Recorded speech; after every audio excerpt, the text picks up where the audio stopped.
All right. Welcome. This is podcast number one. Um, yeah, I never thought I would be one of these people that do a podcast, Goose. I have to say, I wouldn't even really call it that. It's just here's what I would say to folks listening. I love talking ultimate frisbee. It is something that I've done for 20 plus years and traveled the world. And even though I'm not really as much involved as nowhere near as involved as I used to be, I still love talking about it. So, and I think there's a lot of reasons to start talking about Ultimate right now. So we're going to do a lot of that today. But first, I want to welcome Goose Helton to everybody, my very good friend who lives right here in San Diego. And no, we couldn't be together in person today because my camera equipment and everything is not that advanced. So here we are, a couple of miles away on a Zoom type call. So welcome, Goose. How are you? I'm doing great, man. It's great to see you. How is the weather in Coronado? Because for those that are not listening or watching this on perhaps YouTube, Goose is outside and it almost looks like a fake background, but this is real. This is real life. Yeah, it's 62 degrees and sunny. It might even be warmer than that already, even though we're in late November. Got a lemon tree behind me, and yeah, it's another beautiful San Diego fall day. I have been there many times, but I can't say that we've used those lemons. Do you use those lemons in the back? I do whenever like they typically show up this time of year. Seems to be on some sort of annual cycle. I don't know, it's a plant thing, I guess, and It's a plant thing. I love that. yeah. It's a plant thing. I wouldn't understand. So Goose. So I think maybe most people who are listening to this probably know who you are. But then there's probably some that don't know who you are. So maybe I know you're a humble guy, so you might not do the best job at this. So I will fill in gaps if you miss them, but maybe give them a little bit of background of, who you are, how long have you been playing Ultimate, kind of what have been some, maybe some of the highlights, just so people can get an idea of what kind of a player you are and how your experience within Ultimate Frisbee. Sure. Without going into like the origin story and everything, I played Ultimate until a recent injury for roughly 20 years, starting in 2003. And over the course of time, I kind of became better and better at playing, as most people do. I did that very slowly, but eventually was able to play with Chicago Machine as probably my first elite team. Played with them from 2011 to 2016. Played with Ring of Fire for a couple years after that, and then played with the SoCal Condors. That's all on the club side. In 2012, the AUDL, now known as the UFA, began, and I wanted to be a participant in that, and so I traveled to go play for the closest team possible at the time, which was the Indianapolis Alley Cats. And then the subsequent year played where I was living, which was Chicago.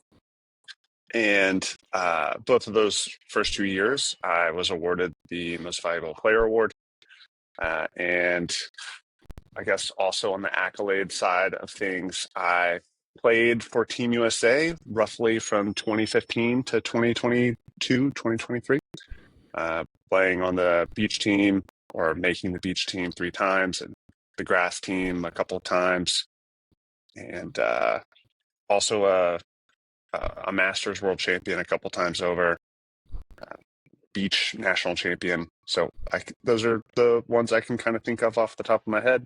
None of that compares to what my wife has achieved in her career, but I did pretty well for a try hard. Yeah. Well, for those who don't know, your wife is Kayla Helton and played on Fury for many years during their string of championships and somehow seems to despite being in her mid to late 30s, she's maybe as good as she has ever been. So that's probably a whole different conversation, but a very exciting player to watch in the women's game.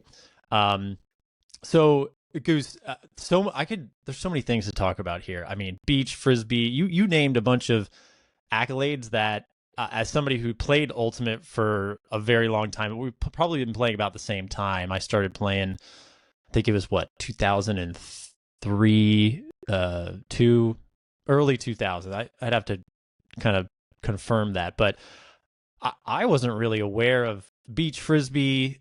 You've been involved with that, so I want to hit on the beach first grass and your experience, because I think a lot of Ultimate players have not played a lot of beach Ultimate, and it is quite fun. I have to say, we have some experience. We'll get to that too. Um, you mentioned kind of a recent injury, so much to talk about here. But one of the things that I do on this channel is, and I want to share with other folks, is just educating people, young players especially. How can they get better?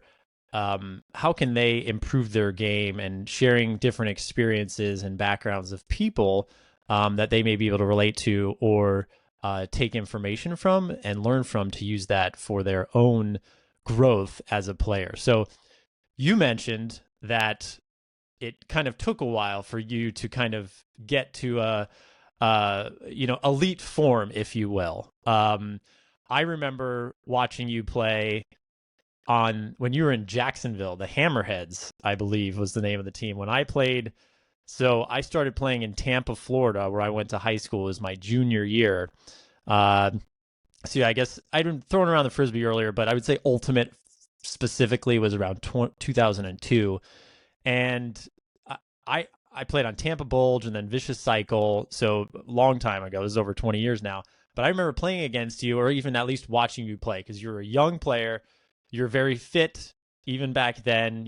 Muscular. I have more of the skinnier build. You had more of the, what I would say is not very common in Ultimate. So I remember kind of watching you play and be like, oh, he does move pretty good for like a bigger, stronger guy. Most of the people that play Ultimate are kind of, skinny like me. Just have a different body type. Lanky and So tall. yeah.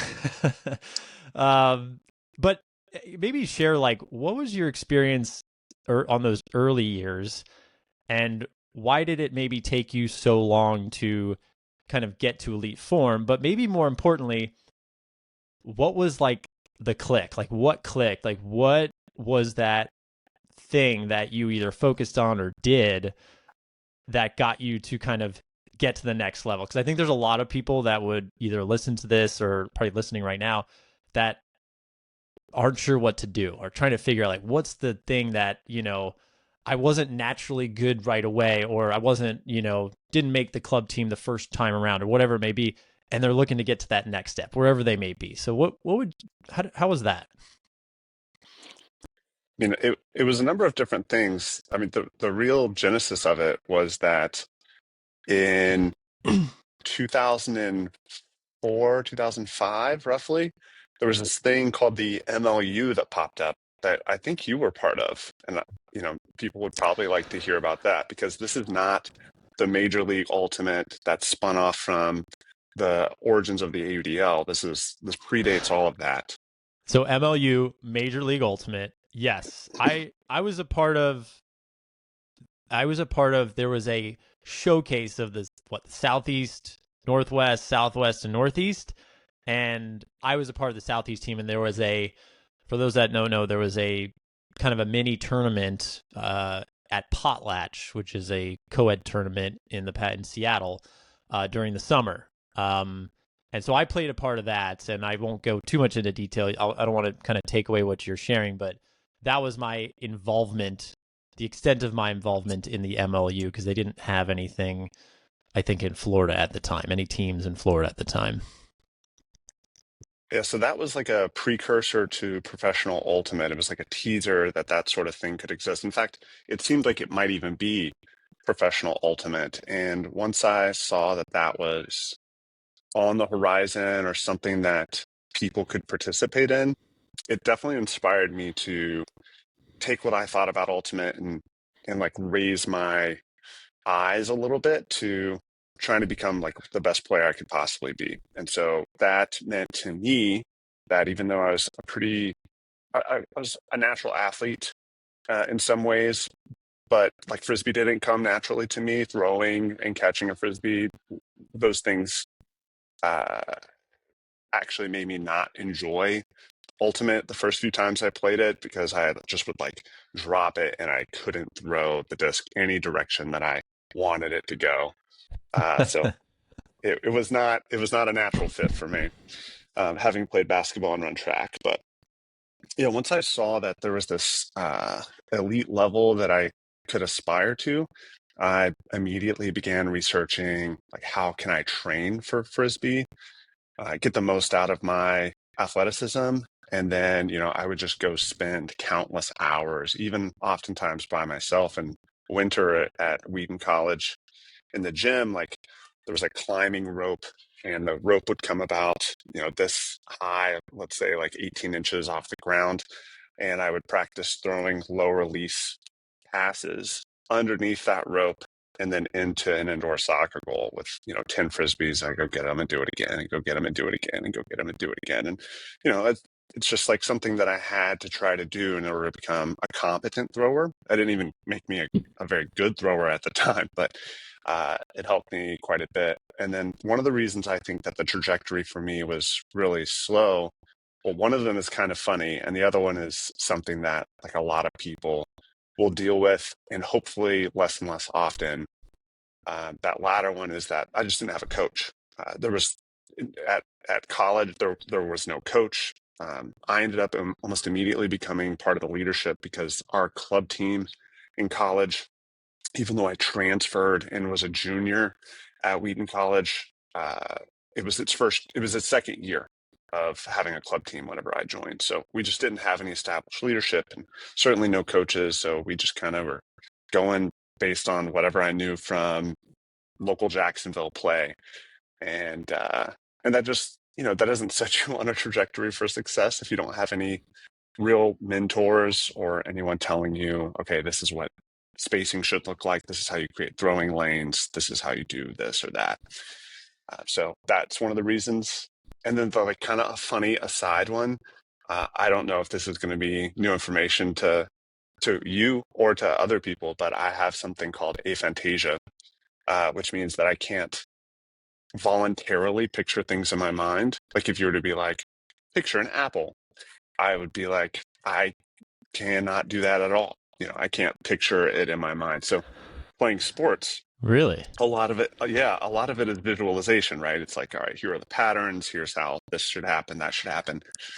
I don't have the ability to do that. Like I can dream, that's involuntary. I can even daydream a little bit, but I can't voluntarily create images in my mind. So that So definitely you slowed down my you progress.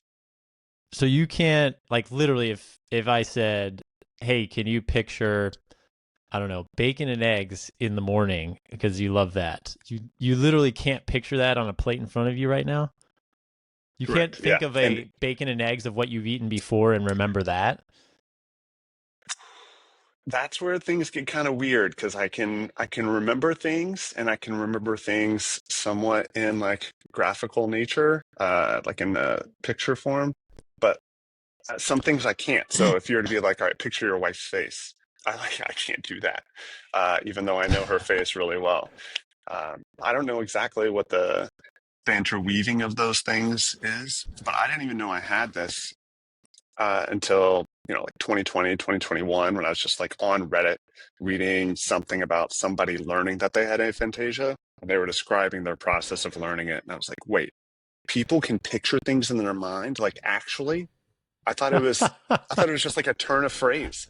And so, that was a pretty big revelation to me about like a deficit that I had, that probably impaired my athletic career a little bit.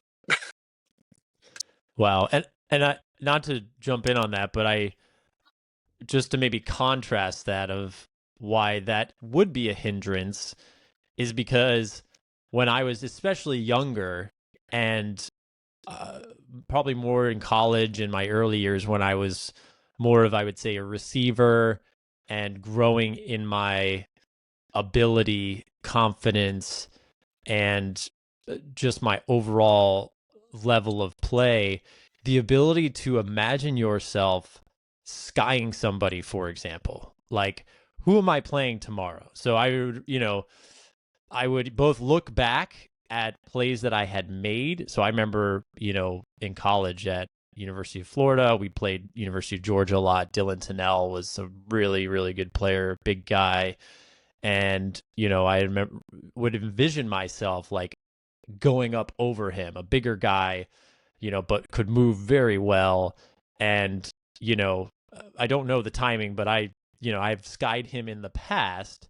And so I would either replay that in my head, but also imagine doing that and like literally exerting my energy, like flexing my muscles, jumping up in the air and like actually ripping it out of the air when the defender is trying to, stop you. And like to me, envisioning that and imagining that there is like material value to that, even though it's like a immaterial, like non-fungible thing, like that gets I think there's an advantage that you can gain in the game when you're out there doing it, because you've already, like Kobe's talked about, like I would practice these shots like thousands and thousands of times so that in the game it's kind of second nature. So I also think that if you're imagining that like happen a lot, not that it's guaranteed to happen, but like it becomes almost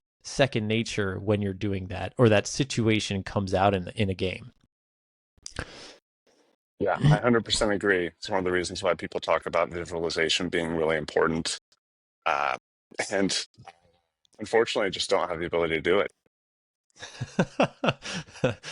Yeah. Well, well, I'm sorry. That's okay. So you had aphantasia, but so how did, I mean, I guess you didn't find this out until after you'd already had success, though. So that necessarily wasn't maybe the biggest things. You already figured out kind of ways around that, even though you couldn't envision it, right? Yeah, Um, I think in some ways my workaround is just logging information as it comes. So like instead of being able to kind of shortcut things by picturing it, whether it's like, how the force what the force on the field means and its implications for other parts of the field by just kind of thinking it through. I kind of have to play it or like see it drawn or something on those lines, and then log that as data so that I could use it in the future and mhm. just use memory.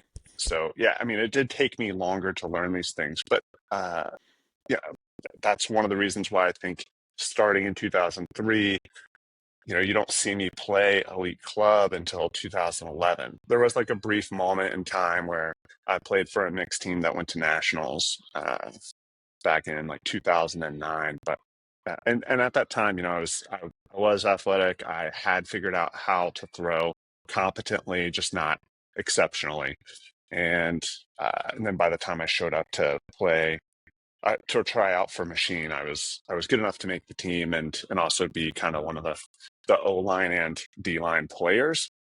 But Machine was the first time that I played on a team where there was real institutional knowledge about the game, and so at that Mhm. point, I started to really learn about how to run particular types of offense and how to clear space and how to attack it and how to better defend. All of those things that would have benefited me earlier in my career had I had access to it. But as you know, playing in Florida, there were very few exceptions to the experience that I had as far as getting good coaching and playing around teams with that institutional knowledge. Yeah, Florida didn't have as much of a foundation of experience. I mean, there were good players, the Dan DePauls of the world, and you know, uh, you know, my one of my coaches, Kurt Dollenberg, they won Masters Worlds in Finland. I think it was 2002 or somewhere around that time with Miami team. So they had some, but there were certainly other parts of the country where there was a lot more experience and, that players that had played at a higher level that could kind of share that knowledge. And, Florida's a big state, but a lot of different cities. So it wasn't necessarily concentrated in one place, like maybe the Bay Area or the Northeast or, a place like Chicago. So, um, well, it's funny. So you talked about a couple things, and this is another topic that is, I think, foundational for newer players, especially. But you mentioned going to the gym and throwing passes underneath a rope to try to get better, and you throw 10 passes, and you go walk and pick up all the frisbees, and then you do it again. And that just reminded me of when I was first starting out, and I kind of like got hooked. Like I got invited out to summer league in Tampa, Florida, summer between my junior and senior year, because they saw us throwing after cross country practice, and they were like, "Hey, you guys want to play summer league?" And like we're all like, "Yeah, sure, whatever." It's these kind of like older guys that seemed really old to us, but they were probably younger than us now. They're probably in their mid-30s, inviting some high school kids to go play ultimate, and we're like, "Who are these weird old guys?" And nobody showed up except me. I went and played, and like the first day I went, like it was weird. I just had like a natural ability to go receive, and like I kind of knew how to cut deep. It was just weird. And there was this guy Butch Brown on our team who sadly passed away about a year or so ago from cancer. But he kind of brought me into ultimate, and anyway, so I got the hook, and I bought a bunch of discs, and I literally would go out to the field, and not too far from my house, and I had probably 20, 25 discs, and I would just huck throws by myself, and I'd throw like 20, 25 throws, and I go pick them all up, and then I'd throw them back, and then I'd go throw them again, and I pick them all back. So that just reminds me of just those early days of you're so excited, you're so jazzed, and some people who don't know what to do, you know what? It could be as simple as just grabbing some frisbees and going and throwing them in a field by yourself and just picking them up, doing it again, picking them up and doing it again, because reps make such a difference. They're just like, I'll never forget those early days. I can literally visualize. I know maybe you can't do it, but I can visualize. I can see myself at that field. I remember I would wear a Detroit Lions hat. I don't know why. I thought that was like a cool color. I don't like the Lions, but it was like I had a visor. I wore that. It was weird, but nothing against visors. But I can just like remember that. Those were just amazing days. So, um, anyways, so you got to you started playing elite club in 2011. You said, but you started in 2003 or so. So how old were you, to put things in perspective for some of the people listening, once you started and then played elite? Yeah, I was 19 when I started, and I don't think I was able to play with machine until I was 26 or 27, something along those lines. So Okay. fairly late start for my ultimate career compared to most, especially when my elite ultimate career, especially, since I did have a chance to play a little bit in college. But, like I mentioned, our college team was very new, and we were at no point very good. So yeah, that's roughly the time frame. So yes, there's hope for any of you out there wanting to play at the top level. Yeah. So I mean, just even watching this past year's nationals, I mean, there was certainly, speaking for Portland Rhino, there was, I think they had like 6 college kids, maybe a few more, but I mean, and some were core players of even the offense too. So you've got a range of people that can play at the top level that have been playing for a while. But in your case, and even in my case, I picked it up junior year, in between junior and senior year of high school. You can still play at the highest level, even though you may be in your early 20s or even like getting closer to your mid 20s. There's between training, I mean, there's so many things you can do, but don't give up hope that, hey, there's never a chance, because, and I think, Goose, I don't know any off the top of my head, but there are people that have made their first elite club team even getting in their late 20s, closer to 30. So it's not like it's out of the question if you didn't get an early start in your ultimate career. Absolutely. I think Rowan also got a pretty late start in his career. Yeah, I don't know. But yeah, he certainly has done a lot for the sport, and yeah, recently won the national championship last year. So, and a world's championship this year. So, Hmm. um, awesome. So, what would you say? I know you said you didn't play on a good college team, but what would you say your college experience did for you in helping kind of get to club? I have my own thoughts, but I'm curious what your college experience did for your growth as a player. Yeah, I mean, it certainly helped foster my love for the sport. And I think we've all had that experience, those of us who've played in college, of our first experience of close like teamsmanship. And you know, you're around the people that are on your team so much more often than you are if you just play in a recreational league or summer league or even club oftentimes, because you're all on campus, and then you're gonna, because none of you are very good, you're also gonna probably have to have practice like 4 times a week or something like that, Yep. just to Yep. piece together some reasonable frisbee. So for me, it kind of was a formative time for wanting to wanting and appreciating and learning to love the grind of playing the sport and getting better. There's always like this tantalizing sense that I could become much better than I am, and you would feel the sense of progress over the course of a semester. And to me, that was a very gratifying feeling. Yeah. Yeah. Part of what I part of what I loved about college was just the camaraderie, and to your point, you talked about practicing 4 times a week. I mean, in college, yeah, we it was almost every night we were either practicing, training, or hanging out. And there's never a time like that you can really compare it to, because after college you got to get a normal job. Players live in different parts of even the same city, and they don't get together or can't get together a lot. Some have families or other obligations, and it becomes very challenging. So the camaraderie, the brotherhood, playing on a college team, or sisterhood, whatever. It's amazing.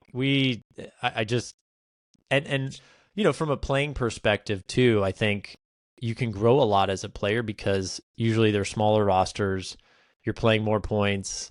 You're playing a lot. There's a lot of growth that happens there, and I know I grew a ton as a player, especially in my later years, because you know you because you just kind of have a constant influx of new players, and they're newer to, a lot of people are new to the game, so you learn starting to teach, you learn to start to mentor, you learn to start to coach. And then all of a sudden, somebody like myself, who never would have considered, I was not in any leadership positions in high school. I just was a kind of a, I don't know, shy, uh, maybe awkward, uh, who kind of only grew into his athleticism later in high school. And then I didn't really try very hard. I just wasn't involved as much. I moved around a bunch. But then all of a sudden you're thrust into a leadership role, and you just grow so much personally, but then also as a player too, because you've got to kind of, hold and manage the load, if you will. Yeah, I mean, I totally agree with all of that. I don't think it's any coincidence that I started coaching Ultimate in 2010 at Neuqua Valley High School in the suburbs of Chicago, and and then started coaching at cut camps. And throughout the years, I've continued to progress in my understanding of the game and ability to play it, because, once you have to structure it in a way in your mind that gives you the ability to communicate that information, it kind of codifies the game a lot for you. You can figure out how to do things better because you've had to explain it thoroughly. Yeah, absolutely. Well, I want to get to probably maybe the meatiest is the wrong word, but just relevant topic of recent. I know we could probably go on all day about the our kind of playing career, your playing career, what you've done, accomplished, learned. Um, but something you mentioned your injury, which I want to talk about because that happened close to 2 years ago now, and it has had a drastic effect on your life, both frisbee wise, personally, and really everything.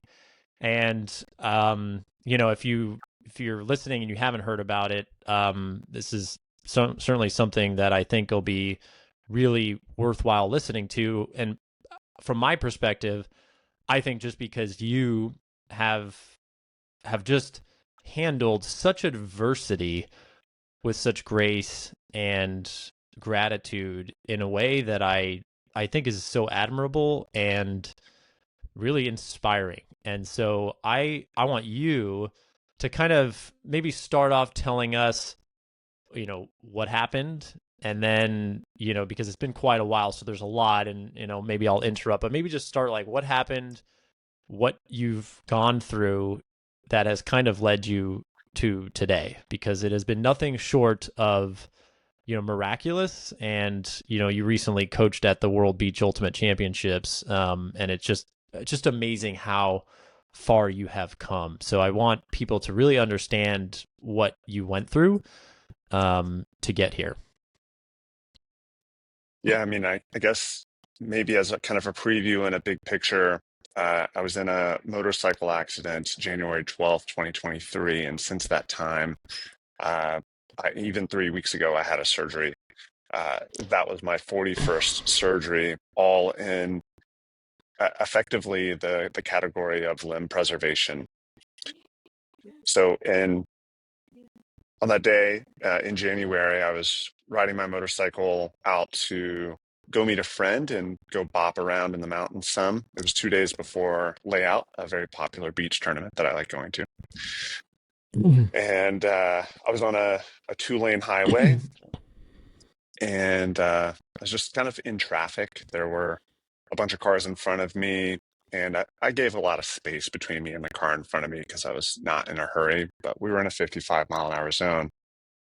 And to my right, up ahead, I saw a truck kind of parked on the side of the street, and it wasn't moving. I didn't know if it was for sale or what was going on. But suddenly, that truck, once the car in front of me passed it, tried to take a left. So it was on my right, tried to take a left across and go opposite direction that I was heading. And as you might imagine, that's one of the most dangerous situations you can be in any sort of traffic incidents, because there's like not really many escape routes, right? Especially because this was a big Chevy Silverado from 2022, so full size truck. And on a motorcycle, you don't have a ton of protection from the vehicle. You have to wear all the protection. So I was wearing full gear, and I had this moment where I had to choose: am I going to go right behind the truck, or am I going to go left in front of the truck? And right behind the truck over there was a tree, there was a fence, there was a mailbox, and some gravel.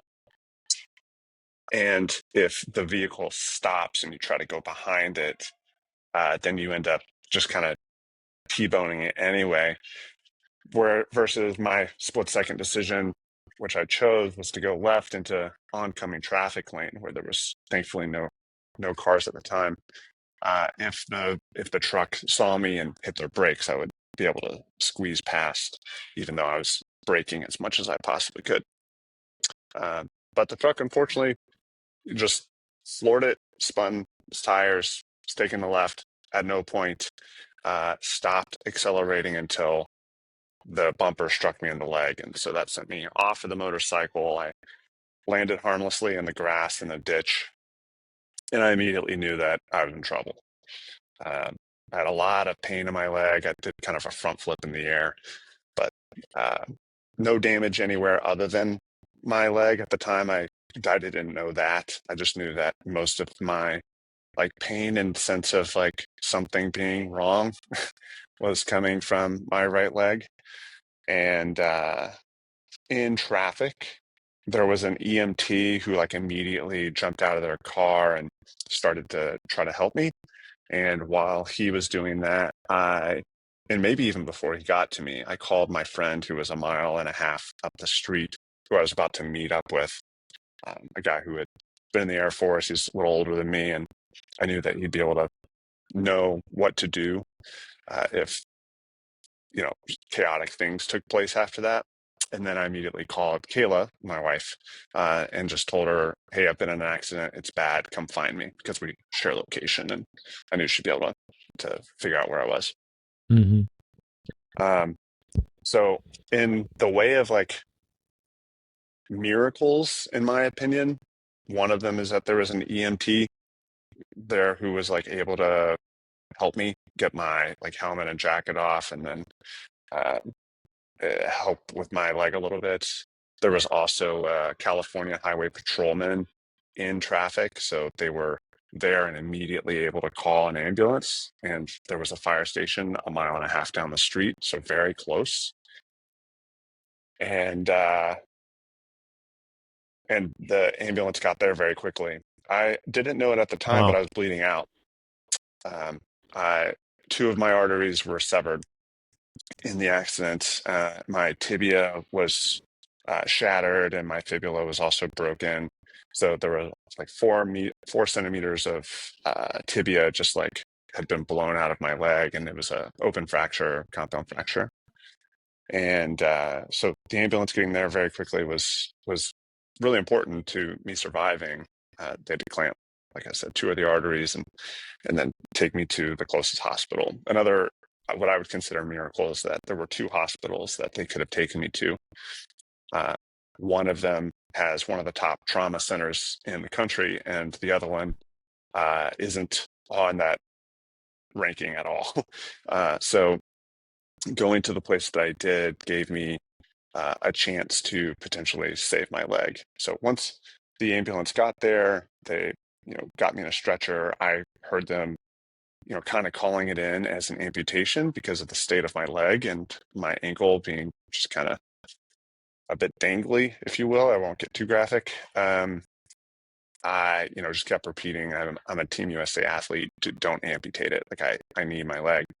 And they gave me some pain medicine, some morphine, and at like first I was like, that has not helped at all. Because by the time they got me in the ambulance, I was able to feel the pain fully. Mm. Um, and I can't really describe the amount of pain that is. It's just Mm. can't really control your breathing or talk for the most Jeez. part.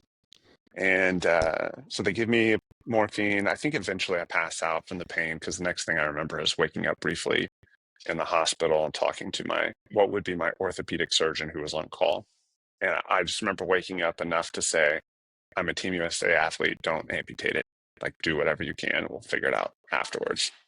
Mm. Because again, I didn't know like how bad it was. I at no point, whenever I was laying down in the ditch or in the ambulance, looked at my leg, because I just kind of knew that I didn't want to see it, and I knew, based on just the way it felt, that it, to say the least, something wasn't right.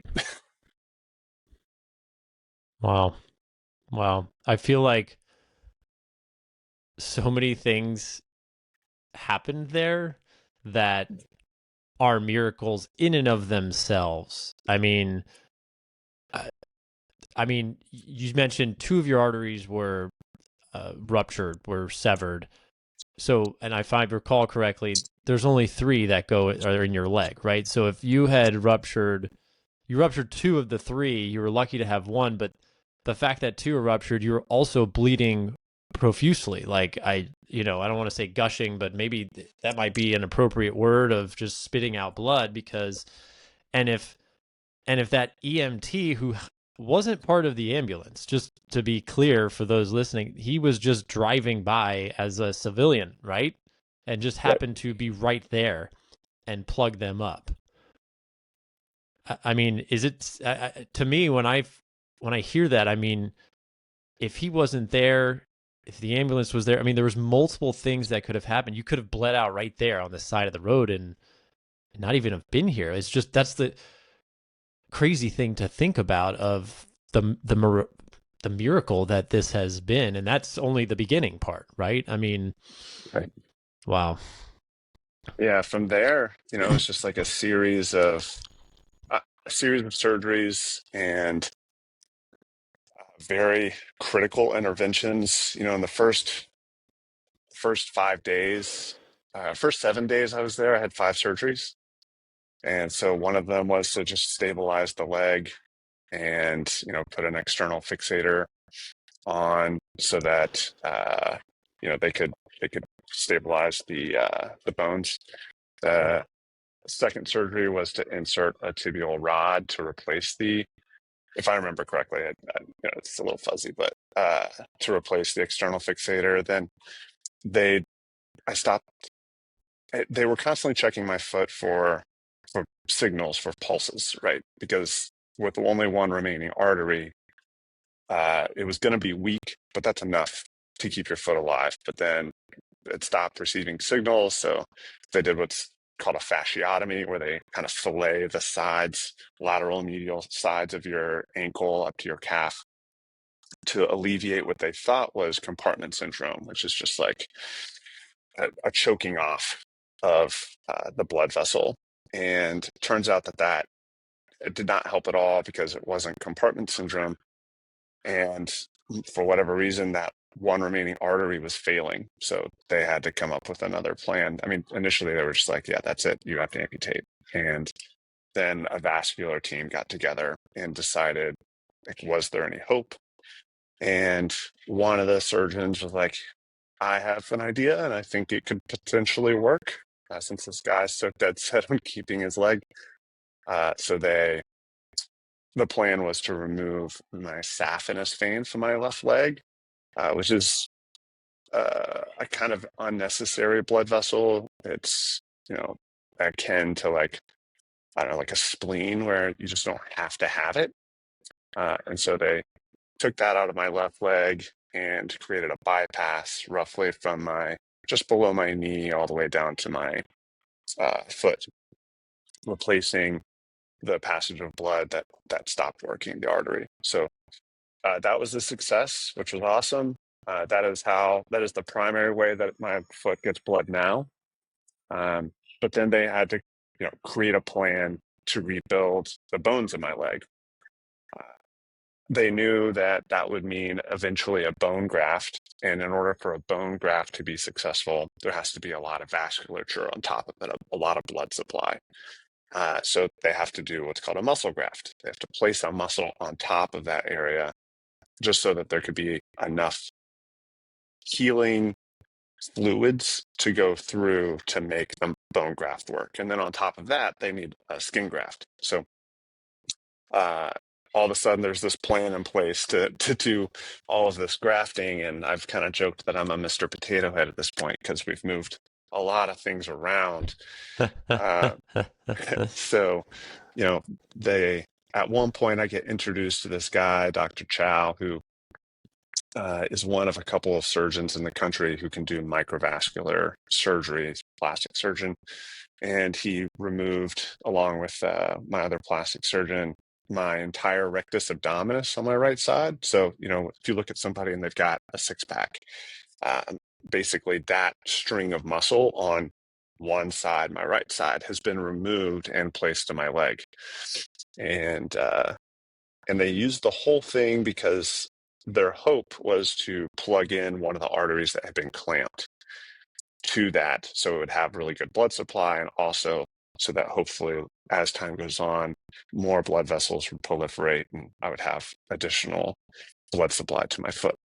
And they succeeded. Dr. Chow has like a 98% success rate. Uh, and the chances of this working was very low now that we're able to like look back on it, because the plan was to do this muscle graft and then do the bone graft roughly 6 weeks later.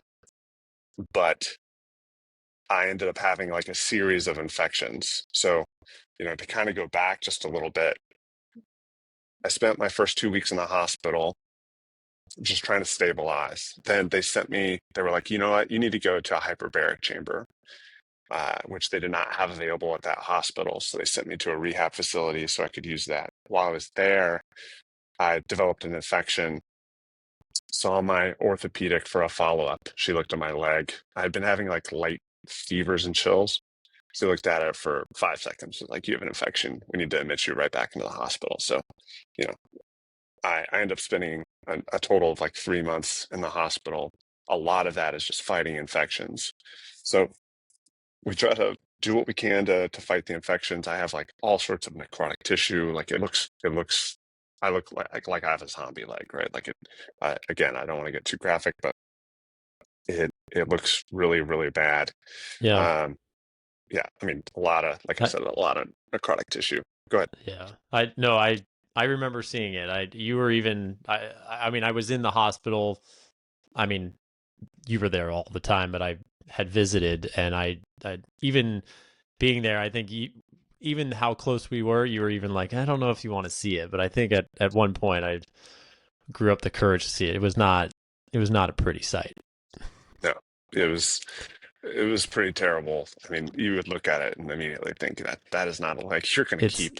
it's like an alien like leg. It's just yeah, it didn't look like a leg at all. I mean, it was just I don't even know how to describe it. I mean, I know I'm like you wouldn't want to describe that. Yeah. Right. So, I end up back at this initial hospital and trauma center at the very beginning of February so that we can fight this infection. And then once we think we've cleared the infection enough, we do the muscle graft and then we do a skin graft on top of it. The skin graft ends up failing, and it's because there's still an ongoing infection. And this is like a terrible sign because it also means it can kill the muscle graft, and that means that you can't do the bone graft. And so they're like, hey, you've got these infections. One of them's fungal, one of them's bacterial. This is not, your chances are really bad. And so, that is basically how the conversation goes for a lot of the year. It's like, hey, and you have an infection, chances are bad, you should amputate. and Goose, can you give us an idea just for those that think like that, but the timeline of this? So when did you get to like how many the accident occurred in January. So but when did kind of this part start? The skin graft, the plan to get the bone graft, and then the infections start. How long, kind of give us the timeline on that so we can kind of visualize that. Sure. Yeah, For us Jamie who can don't have visualize it. aphantasia. Yeah. January 12th was the accident. I spent 2 weeks in the hospital uh, trying to stabilize, then went for, I believe, 2 weeks to the rehab center to start doing hyperbaric to help the tissues regenerate. And in that time, very clearly developed an infection, went back to the hospital. And then we start doing a bunch of debridements, trying to clean and wash and remove dying and dead tissue. Uh, and the muscle graft, I believe, took place in March, maybe even late March, because we were just fighting this infection. Uh, a couple weeks after the muscle graft, we do the skin graft. And then that's whenever we realize that the infections are winning between, the skin graft failing. And so we've got a lot more debridements to do. I'm on a bunch of different antibiotics. Eventually, I stabilize enough after these two surgeries to where, they give me a wound vac a couple times. And this is a vacuum that seals off your leg from the external world. And it has like a pump that just runs all the time. It also, as you wear it, means that you can't really like shower or anything like that. And they eventually send me home in late March, maybe April. I think it was early April. They send me home, and they send me home just because I'm stable enough to go in and have outpatient outpatient surgeries to continue to debride and beat this infection. But while I'm home, I have to wear this wound vac, and I have to have a, So a then it was PIC like 3 line. months in the hospital then, Goose. Sorry. So you That's right. go home in Yeah, yeah. April. So it's about 3 straight months almost. Yeah, 3 months in the hospital. I have a PIC line that is essentially a permanent or a long-term IV, so that at home I can administer a couple of different antibiotics a few times a day from a drip line because they didn't feel like it was going to be effective for me to ingest the antibiotics. It needed to go straight into my bloodstream. And then also taking some antifungals. And, so a lot of my day was just sitting around dripping IV into myself at home for quite a while. And so, I don't know exactly what all the timelines are like, but I can tell you that, we do this. So I start going once I'm dismissed. One of the reasons I'm dismissed from the hospital is, again, and in like late March, early April, they want me to go to hyperbaric because there's a lot of research and a lot of proof that tissue regeneration happens more efficiently in whenever you're receiving hyperbaric treatments. And hyperbaric is you go into this chamber, it's highly pressurized so that your intake of oxygen can be um, enhanced, and instead of just breathing normal amounts of oxygen, because it's pressurized, uh, it can go in and be absorbed at the cellular level, so it, Hmm. it enhances healing. So even hyperbaric, I could talk about that for a while because I did 70 plus sessions of that, but it's most of the time, you go and you spend 3 hours at the hospital. So I was doing this at UCSD, and you show up and you get changed and you have to wear special clothes. You go into this chamber, they close it, they pressurize it. And then instead of filling the whole chamber with oxygen, which would be highly combustible, they try to reduce uh, risks because, if anything went wrong, it'd be a big bomb in a hospital um, by putting little gaskets around your neck and then like a hood over your head that's clear, and they feed the oxygen directly into that. So, you breathe Hmm. the oxygen for like 30 minutes at a time. They give you a 5 minute break, and then they do it again, 5 minute break, do it again, and then they depressurize the chamber, and then you're done for the day. And while you're in there, you don't have any electronics, so you're just reading books or you're trying to talk to other people. The talking happens pretty minimally because there's a lot of white noise with all the pressure and whatnot. So I crushed a lot of books that year. So are you in when you say chamber, I'm imagining like a tube, but was it maybe like a room? Because you mentioned then talking to people. So there's maybe, can you describe that a little more? Yeah, it looks like a submarine, like that. I mean, it is submarine technology essentially. So you enter this tube, this submarine type structure that can fit about 8 people in it, with some rooms for beds and seats. And there's like an administrator that goes and does the dive with you. They call every pressurization and depressurization a dive. And yeah, I mean, everything looks like it's from 70s technology, 80s technology submarines, because it was developed at that time. Hmm. And so there are a lot of analog gauges, not really any screens or anything like that. A lot of pipes. It looks like it's an old submarine that just kind of gets dropped in the basement of this hospital as a Okay. hatch. Really? So Yeah, it's in the basement, so it's fitting that it's kind of underground, like a submarine would be underwater. Okay. Wow. exactly. But then you're walking around with you kind of like a bag over your head. So what is it kind of like kind of close around your neck? So then and then there's a tube tied to it. So you're kind of like an astronaut making sure they don't float away from the ship, but Yeah, inside this submarine looking thing. yeah, that's right. So, I mean, I'm not walking at all. I'm not walking around. I'm, laying there, and I've got, Okay, so even you're laying down. yeah, even some people just said I needed to lay because I had to elevate my leg. Yeah, But I also had this vacuum on my leg that had to be plugged into a vacuum system in the hyperbaric chamber. It was a lot of stuff. it's a lot. But yeah, I mean, you're instead of wearing like a suit, you're just wearing around the neck up something that would give you oxygen and be, I wouldn't say completely airtight, but it's mostly airtight. So they minimize the higher densities of oxygen from just proliferating into the big chamber. Hmm. Wow.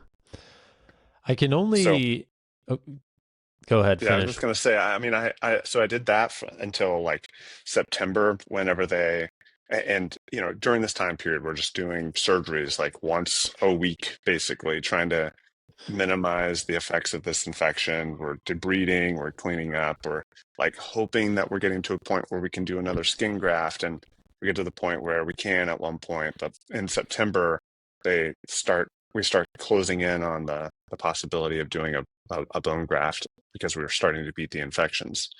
And they have to re-break my leg. This is after we've already taken the rod that they put in on the second You surgery you out. said that very casually, Goose. Yeah, They had to just re-break my leg. Wait. yeah, That sounds I'll get back terrible. to it. I'll get back to it. Yeah. So they've taken the rod that they put in on that second surgery out. They've given me an external fixator again. So part of the time that I'm going to hyperbaric chamber, I have this external fixator, and then they put a new rod in because they think that the infection is gone enough, and then we go to this re-breaking of my leg, and I think it was September 20th of 2023. And I didn't really, to be perfectly honest, I didn't know that they were going to re-break my leg. I knew that they were doing a quote unquote debridement of the bone. But because it had been healing and it hadn't been healing properly necessarily, they had to re-break it. And they Hmm. also took the rod that was in there, which was considered to be a temporary rod due to its diameter, I believe. They had to re-drill the length of my tibia to rebore it essentially to put in a permanent rod, a wider diameter rod. And so when I woke Oof. up from that, yeah, when I woke up from that, they Ugh. thankfully gave me a nerve block, and that kept me from being in pain.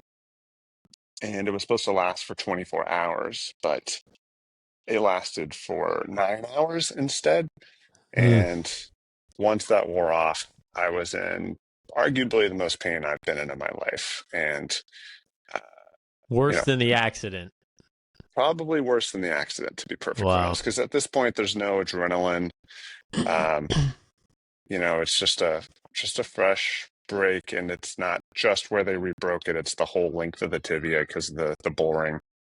And then I convinced them to give me another nerve block because they won't give me pain medicine because my surgeon was on call in surgery, and that was the only person according to their procedures that could prescribe pain medicine, which is a kind of a faulty system if you ask me. Oh, that Uh, sounds terrible. I can just it imagine like was you could get it, but you can't. And it's yeah, you're in a hospital full of doctors, right? oh And man. you're in the most pain you've been in your life. You can barely breathe. You're just sitting there crying, and you and they won't help you. So I were able to get a new nerve block, and they give me 3 times the dose. And they're like, "All right, this should last 24 hours," and it lasts 5 hours. And so Oh. then I end up in the same situation again, and eventually, I'm able to just like between me and my wife and my parents, I think may have even shown up at this point, just like plead with them enough to be like, just any doctor can look at the history here, see the sort of pain medicine that has been used before and the levels that I need to keep this pain under control because it was wildly out of control. Right. And then they were able to help Did them. did Doctor was it Dr. Chow that did this one? He was there for part of this one. Yeah, it was also my orthopedic surgeon. It was mostly an orthopedic surgeon. Every time that we did a surgery, we needed an orthopedic typically, and then also a plastic surgeon. The plastic surgeon would need to, quote unquote, lift the muscle graft Uh-huh. very, very carefully, which, had been plugged in with, even at the capillary levels and the arteries. So lift it very carefully so they could debride the bone underneath or any sort of infected tissues. So I yeah, guess he I was was just he was there curious for part because of that. I was curious because I don't know. I mean, doing the type of surgery that you had, breaking the leg, the history that you had. I mean, I know doctors do surgeries back to back. They have like, sometimes a day planned with them, right? When they're in the OR, but you'd think there would be some sort of plan or whatnot in case, a significant amount of pain happened. Um, but I guess it seems like they made an assumption that you'd be okay and you would need it for some time. I don't know. That just seems, oh, that's unfortunate. That's goodness. Yeah, my orthopedic surgeon, who was a champion for me to keep my leg early on, named Dr. Farrelly. She was the one who just like ended up on call and in surgeries while on call during this time period. So she couldn't really help it, and they couldn't communicate with her necessarily to get permission to give me pain medicine.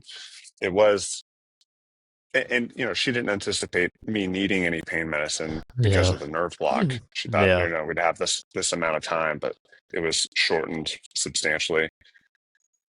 But yeah, I mean, had I not, it, another, if you want to talk about some of the other miracles, one of them is getting Dr. Farrelly, who is a proponent of limb preservation when possible, in part because not only is she an excellent surgeon, but in her office was also a Dr. Yolome, who was a plastic surgeon who had previously understudied with Dr. Chow. And Hmm. without her, I would never have gotten access to Dr. Chow or known that he existed.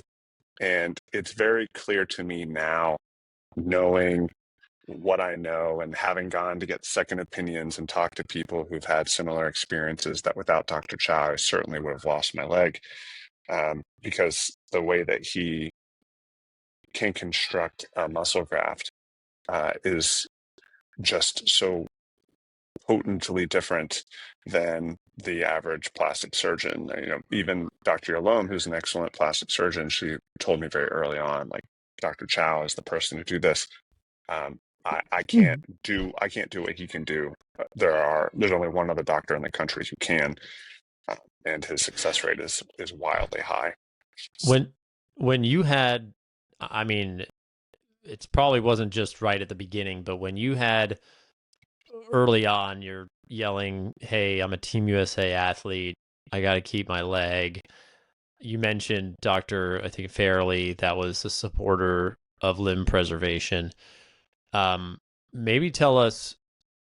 I think you had multiple opinions.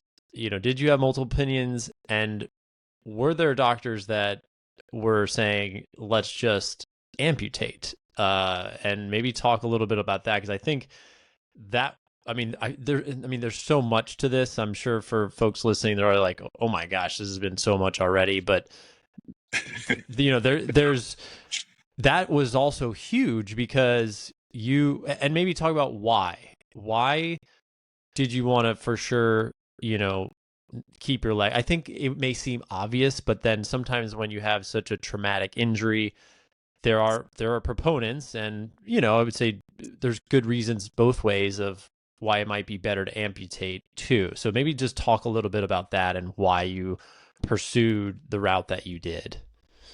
Yeah, I mean, very early on, even in the first week, and of course in the second week, and then once I had an infection, they a lot of the doctors, whether it was hospitalists or um, trauma center directors or doctors in the um,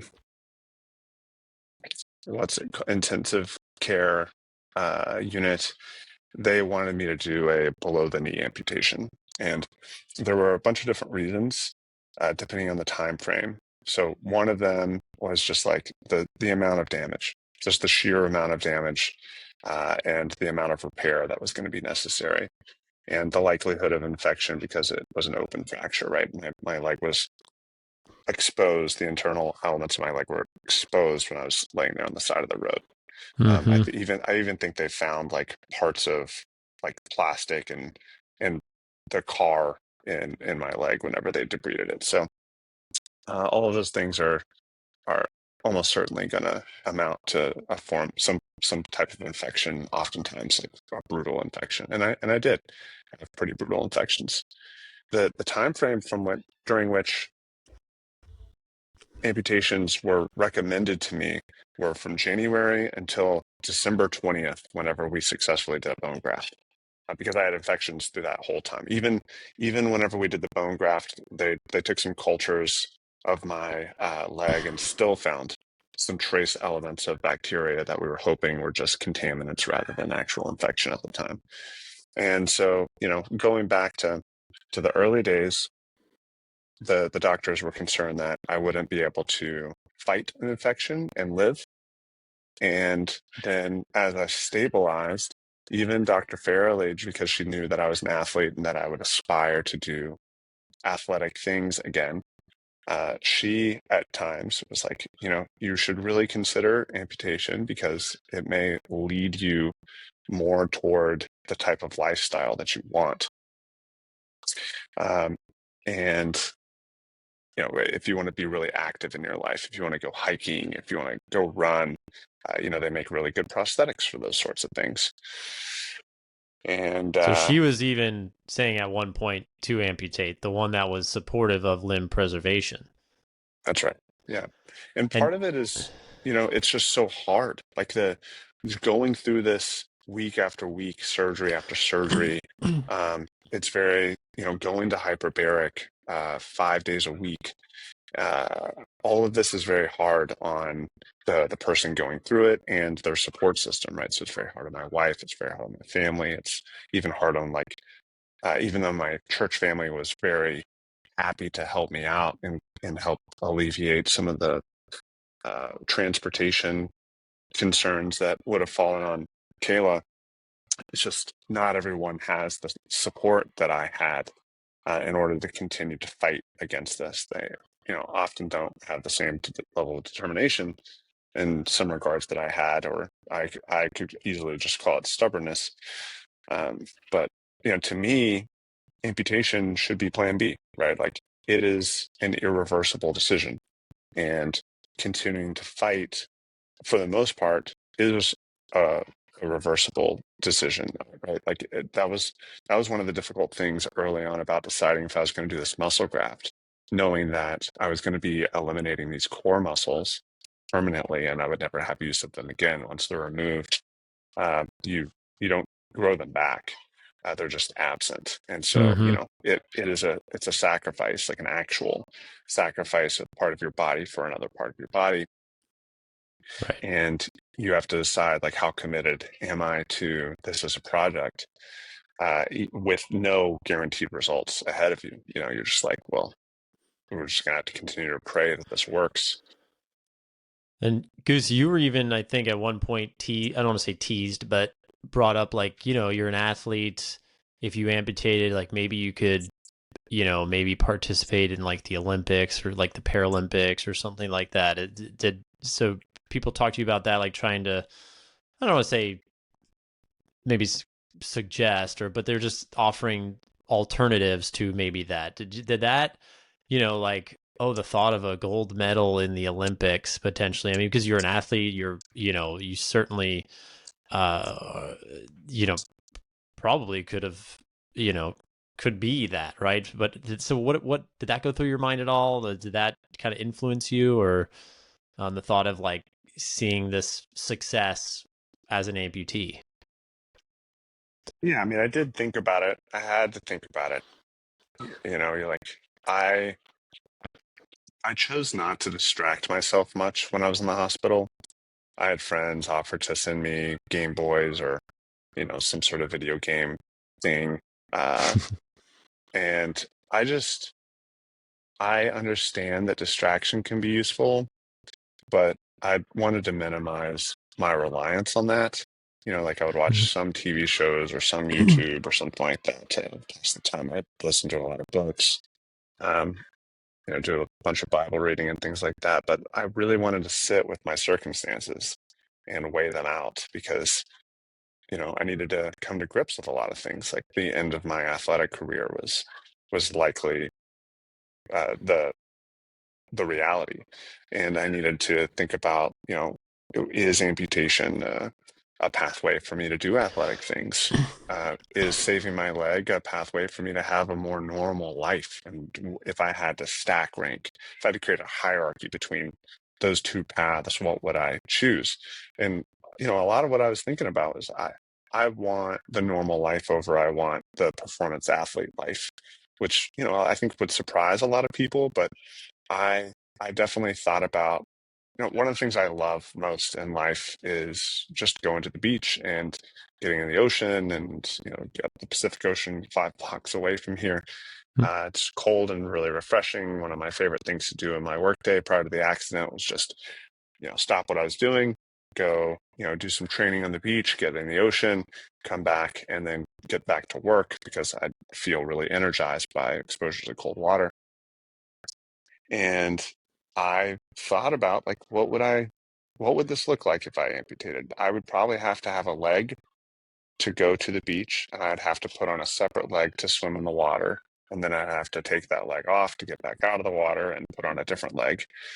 Um, and in the middle of the night, if I needed to use the restroom, I, I had to think about like, what would that look like? And so, more and more this kind of stacked up in a way where I really want more of a normal life than I want uh, one pursuing gold medals and Paralympic aspirations. So, Mm. as that's how I thought about it.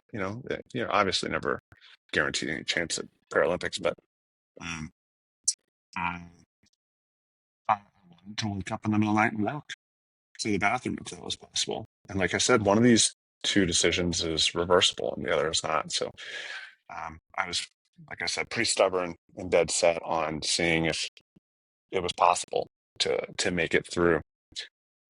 For those of you who don't know, in December I had a bone graft. It was successful.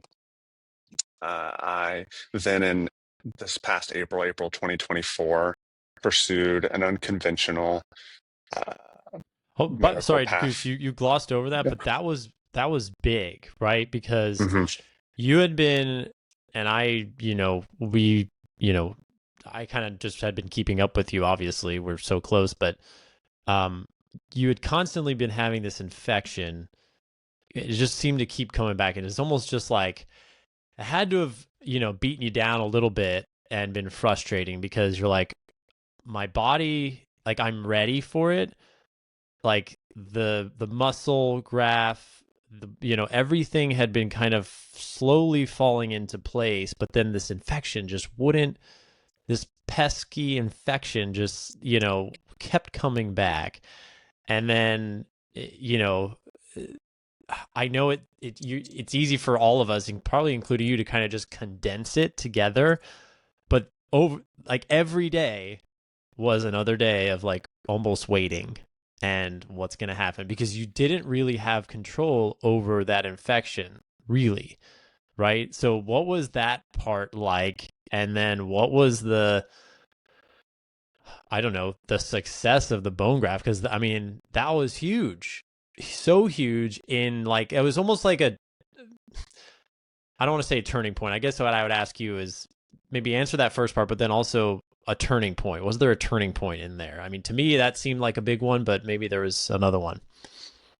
Yeah, I mean you're right, and I guess I in some part to some extent failed to answer a previous question that will nicely rope into this, which is, I did go get second opinions. I went to UCSD and saw a doctor there who, as apparently does more of these cases of these broken limbs than anyone else in San Diego County. And, he told me I needed to amputate. And, I was like, I've already had 25 surgeries at the time or whatever it was. You know, I pretty dead set on not doing that if it's at all possible. So like, what are the other options? He's like, well, he's like, I would still tell you to amputate, but if you're not going to, the procedure would be you're going to have a muscle graft that fails because they won't survive long enough for you to clear this infection. And then you're going to have to do another muscle graft. We would take it from your lat, and the chances of us clearing the infection and that surviving is also low. But then, if we are able to have that successful, we would eventually do a bone graft. And because we have to fill this 4 centimeter gap in your tibia. So he didn't And give you much hope then, talking he to gave that me no guy. hope. Yeah, Yeah. I was like, okay, I'm not going to do another muscle graft. I asked him if he was familiar with Dr. Chow's work, and he didn't seem to be. And I told him that I had a lot of confidence in Dr. Chow.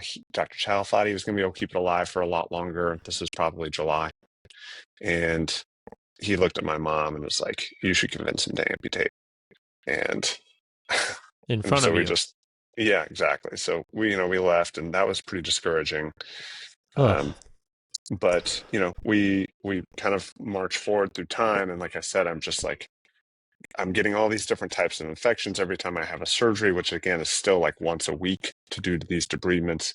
We're taking cultures, and we're figuring out like what sort of specimens uh, are causing the infection, like what type of staph or what type of fungus or what type of whatever, and keeping track of that's really important because that way whether or not it's all the same infection or if it's different infections. And I had several different infections. I think the first time we realized I had an infection, I had 3 bacterial infections and 1 fungal. And so, you're kind of chipping away to see like, are the antibiotics working? Are the antifungals working? And, I did a bunch of stuff to try to like beat it. I stopped eating sugar entirely because that stuff seems to feed some of these infections. I was starting to consume a little bit of Manuka honey. That was the only sugar I would intake, which is antibacterial, antifungal. And I was taking another supplement to help fortify my liver and kidneys, help me fight. And through very concerted effort doing that for like 8 weeks, we all of a sudden started to see a lot of progress, and these infections started to fade. So then when we did the bone breaking in September, we thought, maybe we're out of the woods for the infections, because it took like 4 days before any sort of cultures started to show up, which meant that they were populating very slowly, and that there were not a lot of these infection-causing agents present. And so then once we realized I still had an infection, my surgeon was still like, my orthopedic was still like, you should really still consider amputation. I don't know that we're going to be able to get this bone graft done. We're just having so much trouble beating this thing. And I went to go get a Is second opinion about the bone graft. Was this And the surgeon that was supportive of limb preservation the whole yeah, time? yeah, Wow. Dr. So Fairley, the same person. so Yeah, so at this point there was no doctor that was telling you you should keep the leg. And this is in September. right. And I see Dr. Chow at one point, and he's like, look, you're never going to completely get rid of the infection. That's just not how this sort of thing works. You have a very good surgeon in Dr. Fairley. She's very careful. She's very thorough. I've seen her work, but she's not really willing to roll the dice. And it's my opinion that you have to. You have to just say, I want to do the bone graft, and the bone graft will not heal if there's a bad enough infection. But sometimes putting the bone graft in, filling that space up with, fresh, live, good, healthy material can kill off stuff that's there. It's difficult because like with internal elements like this rod, your body can't kill stuff on the rod, right? Like it needs these white blood cells to go and be on things and kill off things. But when you So have Goose, metal, for the non-medical people, so it's metal that would be the rod that's going in there. that's right. Okay. So once there is metal in there, and there's infection. It's very hard to get rid of the infection because it can just reside on the metal, and there's not a lot of ways that your body can send things onto it and kill those things. Whereas if it's just tissue from your own body, it can. So Dr. Chow was, adamant that we needed to just go ahead and risk it. And I went to go see another orthopedic surgeon who said he was willing to do it. And he'd worked with Dr. Chow a bunch and said he agreed. He's like, this may or may not work, but we can try. He was not in network for me as far as surgeons are concerned. So I was a little more hesitant to use him because it was going to cost me thousands of dollars to use him as a surgeon. And I already had enough faith in Dr. Fairley. And I was able to convince her that, like, look, one of two, this is going to go one of two ways. We're going to have to amputate because the muscle graft, or because the muscle graft fails because we wait too long, or the bone graft fails because we have an infection, or we, get really fortunate and we don't have to amputate because none of these things fail. It's like to me, this is a very simple logical problem. Yeah, Um, the way you're explaining it to me, I also am like, this seems very logical. At least, like, what's the hurt? Like, what's the reason not to do it? Right? There doesn't seem a good reason not to do it. Like, it can't hurt because if you're gonna have to amputate anyways, why not try it? Which yeah, I think is where you're at. Why? What was her feeling on that? Why was she not initially on board? she wanted to perform an extra surgery to go in and see and test, like do another test to find out if there was still an active infection. So that would mean go in, lift the muscle graft, which had been lifted dozens of times at this point, way more often than muscle grafts are supposed to be lifted.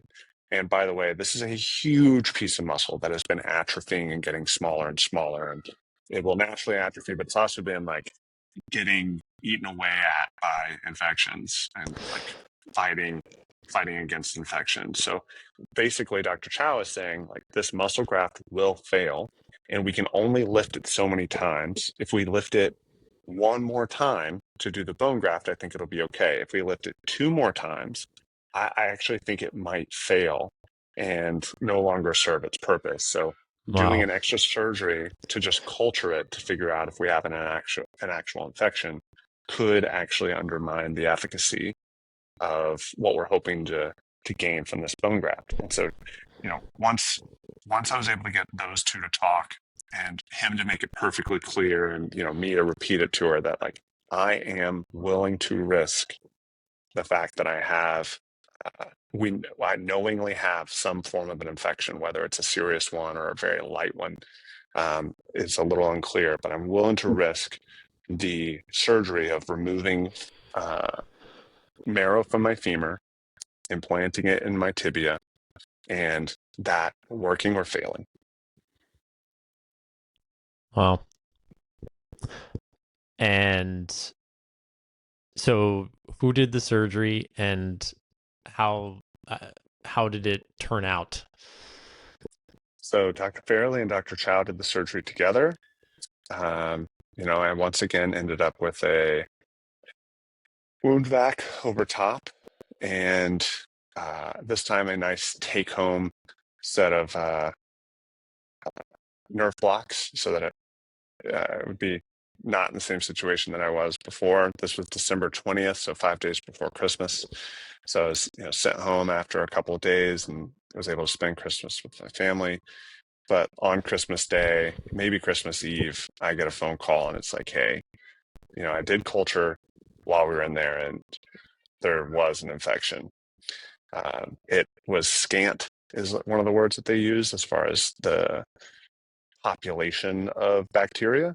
So she was like, I'm hoping that it won't be a big deal, but it is concerning. And so Mm, that was kind of heartbreaking, knowing that there's this possibility that still is somewhat high that the muscle graft and the bone graft will fail after all of this. But as we just kind of march forward in time, we a month after the surgery, we did an X-ray, and she said things looked actually pretty good. It seemed like it was starting to heal. It's very difficult to tell because you're X-raying, you're not going in and actually looking at it, and you're hoping to see this like soft material that they put in there gradually become calcified and more bone-like, and it shows up as a different color on the Mm-hmm. X-ray. Mm-hmm. And then there's another follow-up after that. And oh, by the way, this is kind of funny. So this will bounce just around a little bit. Sorry to keep it not perfectly chronological, but Dr. Fairley, the day after she did my first surgery, she was like, "Hey, I know you said you're an athlete, but do you like run or jump a lot?"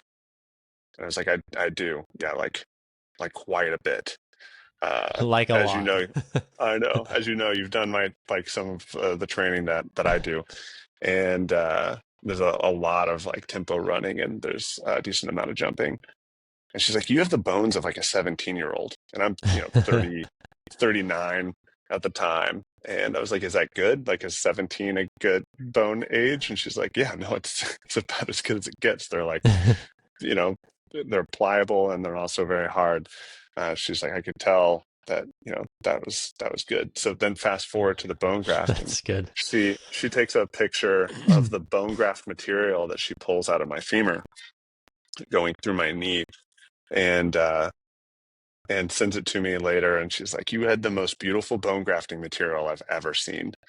And I was like, it's like, "That's great." Like, I'm sitting here looking at it, having no idea what I'm looking at. Right.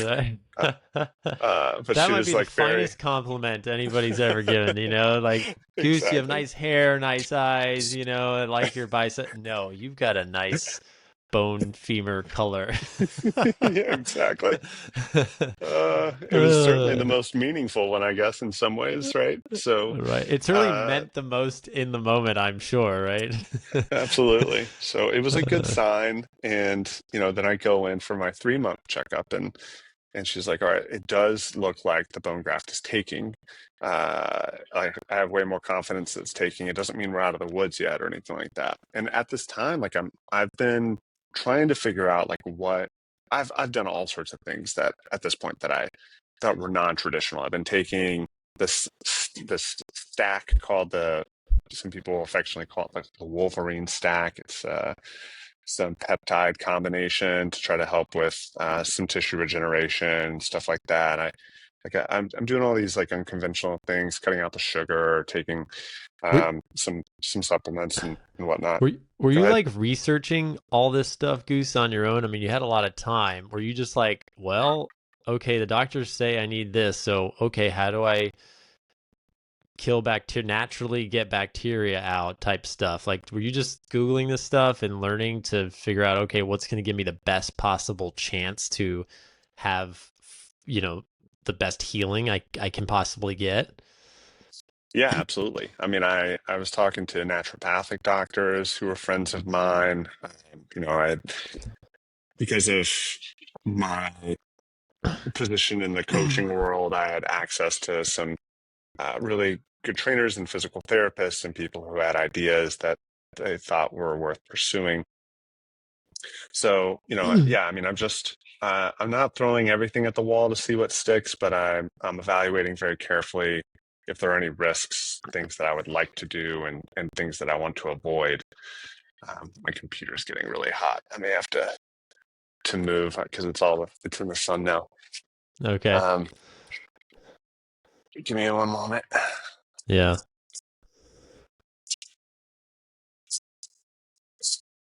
The problems of living in San Diego is there's too much sun, yet sitting outside in shorts and a t-shirt in beautiful Coronado, Right, and then moving to shade and it's nice and cool. exactly.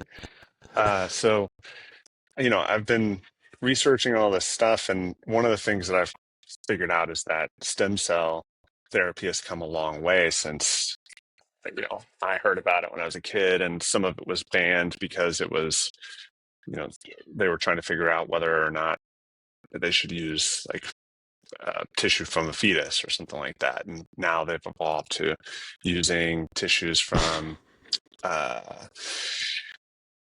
umbilical cord and Wharton's jelly and all of these like natural elements centerpieced by a child, but all the like environmental elements that are full of stem cells and exosomes. And I found a place that was able to do uh, stem cell therapy in San Diego, partly because a guy at my gym tore his Achilles, had a full rupture, did stem cell instead of doing surgery. And, I think it was something like 12 weeks later was running.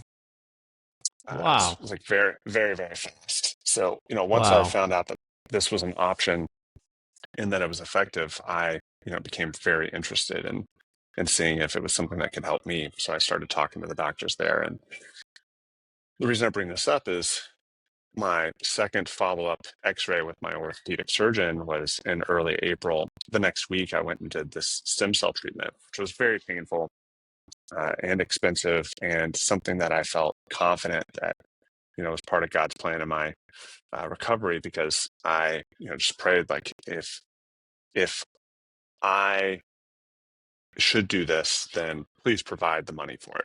And God provided literally the exact amount of money that I needed to do the treatment, not a dollar or more, not a dollar or less.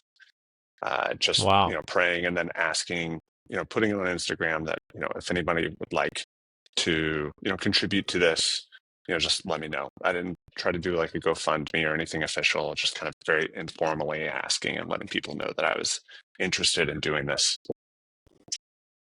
So I did the stem cell therapy, and I believe it was 6 weeks later, I went and had another x-ray follow-up with Dr. Farrelly, and she's sitting there looking at the x-ray, looking at the previous x-ray, looking at me, looking at the x-ray again. And she's like, did you do stem cell therapy?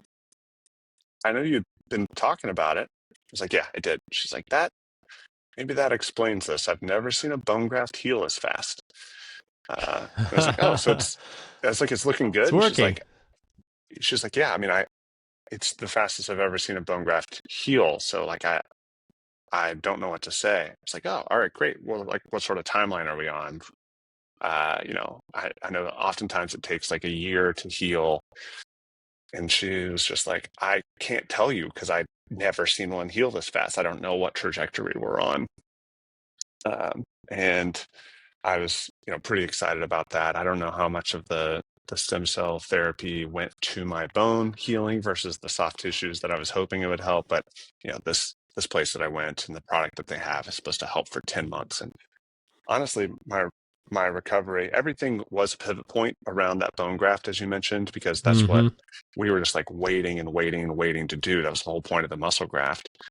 But then I think an additional pivot point was probably the stem cell therapy, because it just like rapidly changed how quickly I seem to be healing. I have videos of me trying to walk back in May, and walking without crutches was a huge step, as it were, forward. And I hadn't been able to really do that until May, and the walking was really bad. I had, kind of a lot of drop foot, very little ankle range, and couldn't really tolerate the force of walking very well. And then, you could go see Instagram videos of me even yesterday, 3 weeks after my most recent surgery, which was, a very minor surgery. It was like a meniscus surgery and removing a screw that I didn't need anymore. So a meniscectomy and a screw removal and scar tissue removal to get more knee extension. And, if you're not looking very carefully, and I've, already kind of warmed up, I look like just a normal dude walking. So, that's how far we've come in the last, Amen. 22, 23 months. That's Um, amazing. it definitely feels like I made the right decision to be persistent in keeping the leg. And, I've gotten to get into the ocean a couple times already. And then, as you mentioned, very recently was able to travel abroad and coach at WBUCC, and beach is my favorite version of ultimate, and being able to like reconnect with ultimate over the past season, and then go to a world championship event and see people I haven't seen in years, uh, all makes life feel way more normal than it's been since January of 2023. Oh wow, it's so cool. I mean, being a part of that, obviously, it was certainly an emotional thing. Just being there, you coaching the team, the atmosphere, and you mentioned it certainly feels like the right decision because we're almost 2 years out, and for basically a full year, it was like I don't know what's going to happen. Nobody knows what's going to happen. Doctors were even the closest medical personnel, the doctors closest to you, were like not giving you much hope of keeping the leg. And to see you out there walking around in the sand, which is not an easy thing to do, even when have, for anybody really, it's deep sand, is just amazing. And then seeing you, I mean, I kind of make fun of you on Instagram because sometimes you walk with a little shake, you got your little model walk, and stuff, but it is amazing how much progress you have made even in just the last 6 months, right? Like the first year is certainly slow goings, but it's just incredible. It literally is miraculous. So I want to we talked kind of mostly about the physical aspect of it. And I kind of want to just, with maybe the remaining time, talk about like the mental part, because that may be even more miraculous than the physical part, or at least inspiring, and admirable, because you had a lot of time to sit in the hospital, a lot of times solo. You talked about, it burdening Kayla, like not having to drive you to doctor's appointments like pretty much every day, right? Um, I talk to us a little bit about, like, obviously you hit the truck, you're in the air. I assume you maybe blacked out, but maybe just talk about that. And then also, what was the mental grind? What were the things going through your head, especially in that first year? Like, what was that like, those early days in the hospital? You know, I mean, those must have been so hard, and it may have been very easy for most people to maybe just be like, I don't want to be done with this and start the new chapter, amputate, whatever it may be, because especially when most of the people around you are telling you the opposite, right? So how did you have like hope, like, through that? Yeah, I mean, there's probably more to cover there than we'll even be able to have time for. But yeah, I mean, I fly through the air, land softly on the grass, and immediately I know like we're in big trouble. And from that point, it's just you're immediately in kind of you're helpless, but also trying to communicate what you need to communicate. So you wake up with a leg. Um, the time in the hospital was really hard because I left the hospital early on to go to that rehab center, and immediately they're having me like move around and lift some weights and stuff like that to try to keep from atrophying, because I'm in at that time like really good shape. um, I just recently gone to to nationals, and I think there was a maybe even a tryout coming up or something like that. So I'm in pretty much peak physical condition, and the more aerobically fit you are, the better you heal. And so they're trying to make sure that I stay fit, and that I stay moving, and moving feels really good, especially if you've been laying down for 2 weeks. And then Mm-hmm. all of a sudden I get ripped out of that environment and I'm placed back in the hospital, and then I can't exercise at all. Like they have a physical therapist come in a little bit, but like there's really nothing I can do other than like arm exercises with a band, and those Mm-hmm. feel kind of fruitless at the time. I'm atrophying. I end up losing 40 pounds, and not like a good 40 pounds. And all of that is just like inability to move. I'm just laying there, and you know, you're you're on heavy medication, so it's very difficult to think clearly. You know, I'm constantly challenging myself during that time period to read, to, do my daily devotion, read my Bible, use the Bible Project app. Big shout out there. That was very useful to me because they explore a lot of biblical themes very carefully and let you look at the Bible probably a different way than the average person does, and that kept me really engaged. But then, you know, got people coming in, dropping in, visiting me from church. You and Demi coming visiting me, my motorcycle friends, the Ultimate Frisbee community, all, this outpouring of love, and making sure that they know that I'm cared for. That meant a tremendous amount, not just being alone in this, or not just being like Kayla and I, for example. My parents flew out several times. Sometimes they would come out separately just so, one person could be there and reduce the amount of time that no one would potentially be there. 'Cause 3 months is a long time. And yeah, there was like a lot of time where I was pretty depressed. I think it may have even been worse whenever I was at home after being in the hospital. I was so relieved to leave the hospital for so many different reasons. But part of it was just, as I got moved around in this hospital for 3 months, all the rooms looked the same, and you begin to like hate the look of it, and hate the smell of it, and hate the food, obviously, because hospital food's never been something anybody's been attracted to. All right. Um, and so you're just so relieved to get home, but even going home was full of its challenges. I had to do wound care. Kayla had to help me with wound care, and I would like try to get some of the wound care done at UCSD whenever I was there for hyperbaric.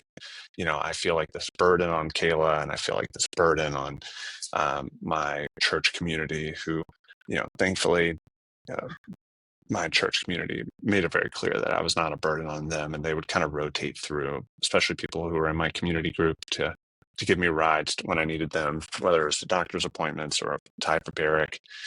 Um, I'm having to grind through physical therapy at home with home health, and I'm on, you know, uh, different types of narcotics and oxy and stuff like that. And I knowingly like have to like get to a point where I don't need those things as much, and then have to wean myself off of those things. And I know that was a fear from you to, get, uh, addicted or hooked on those, because they're very, uh, those are it's very easy to do that, without even knowing it.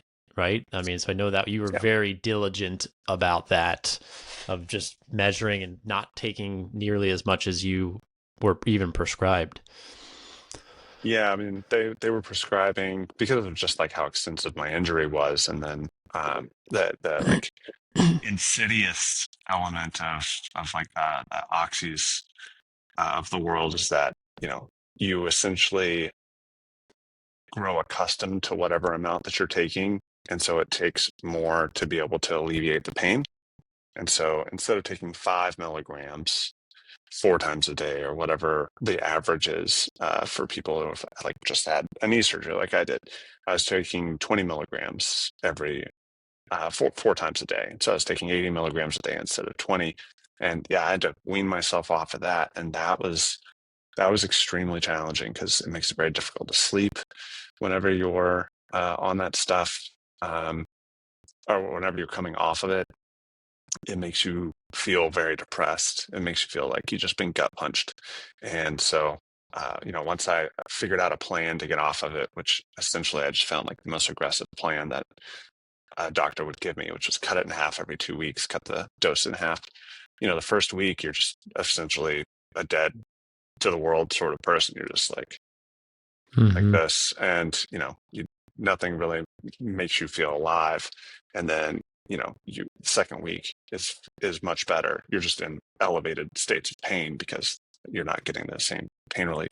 And then you Right. cut it again, and you have to deal with it. And it's just, to me, whether it was getting off the pain meds or like the very first time that they took the wound vac off and I was cleared to go do some exercise. And I was like, I'm going to go jump on the fan bike immediately, which is my least favorite exercise, but just to move was something I was aching to do instead of sitting and laying. You never really realize how active of a person you are until everything stops. But um, I'm out. I've got my heart rate monitor on. I'm doing zone 2 work. I'm doing aerobic power intervals, stuff like that. Stuff that I traditionally would have not wanted to do, but would just grind through it because of what it does for you. This I was like excited to do in many ways because it was the first opportunity to move. And like I mentioned before, the more aerobically fit you are, the better you heal. But Mm-hmm. just moving was like lifted my spirits so much. And Mm-hmm. up until that point where I wasn't able to do it, it was very hard to stay optimistic. There were many times where I'd just be like, I need to stop beating my head against the wall and just amputate and then be done with this because I'm like such a drag on the people around me. And this is, just I'm on an untenable trajectory and this is taking so much longer than it was supposed to. Like the bone graft ideally would have happened in like April or May. And, it didn't happen until December.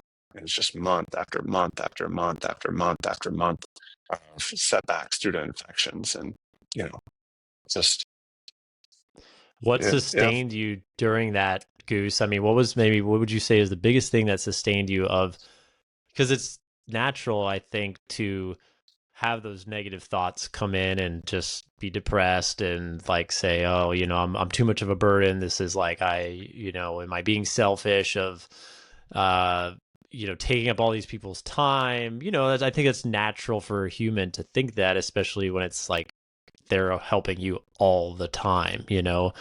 How, like what was the biggest thing that sustained you? Because when you were in that moment, maybe I just need to amputate. Like what did you wake up the next day and be like, no, I got to keep doing it again? I mean, what sustained you during that? Um, it's kind of hard to say. I would say, you know, it's certainly a large element of it was just a lot of prayer that I was praying and prayer that other people were praying. I had a lot of people letting me know through Instagram as you know, you probably remember I was sharing updates almost daily on Instagram through Mm-hmm. stories and whatnot because I wanted to keep people informed and give them an opportunity to pray for me. Um, not really ask anything else of them. And as a result, I was basically hearing about literally thousands of people praying for me because they would take my story into their churches and their churches would pray for me sometimes and in large groups, sometimes in small groups, and just like over and over again over time. And I'm a person who believes that prayer is not just words said out loud; like it does actually change the world as an effect. And so, if I had to attribute it to anything, I would say it's primarily, prayer. And you know, there's also like the logical side of me that, as I just kind of think about the paths that were in front of me, a lot of times, just even coming from the way that I thought about training, there's, you can do what's harder now and have better results, better outcomes, more opportunity. Or you can take the path of least resistance. And oftentimes, if you really think it through, you're going to have a worse path and worse outcomes and fewer opportunities. And so, every time that there was this fork in the road, I tried to choose, especially as I was praying for wisdom, the path where, maybe there was some sacrifice involved. But, uh, you know, my hope was that I could end up on the beach in Portugal. Uh, this is just as an analogy, as not I didn't really envision that. In what month was that? In early November, um, late October, early November, and none of that would have been possible without just like trying as hard as I could the whole time, whether it's to try to keep my leg or, it's the 2 hours a day I spend now on physical therapy and rehab and training. And it's the seeking the non-conventional routes and talking to the the Derek Hansons of the world who are sprint coaches, and him helping me figure out how to use an EMS unit to stave off muscle atrophy or dysfunction and get moving in ways that are helpful, or talking to Bill Hartman, um, who's one of the top physical therapists in the country, who has a heavy influence on what we do at Game Point Performance, so that he can help me reposition my hip from me sitting down and laying down for a year straight.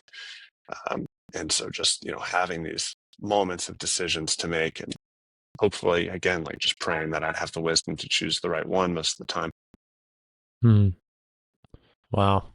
That's amazing. I mean, I I could say the same thing just in general. I mean, prayer is so powerful. So it's just so, not only your own, but just so many people, what you were able to share. I mean, Instagram, the power of social media to be able to share out what's going on and then getting other people to kind of share and participate in that, um, and be there with you is, it's amazing. It really is. So as we kind of close this out, Goose, I guess, what's next for you? I mean, you've had this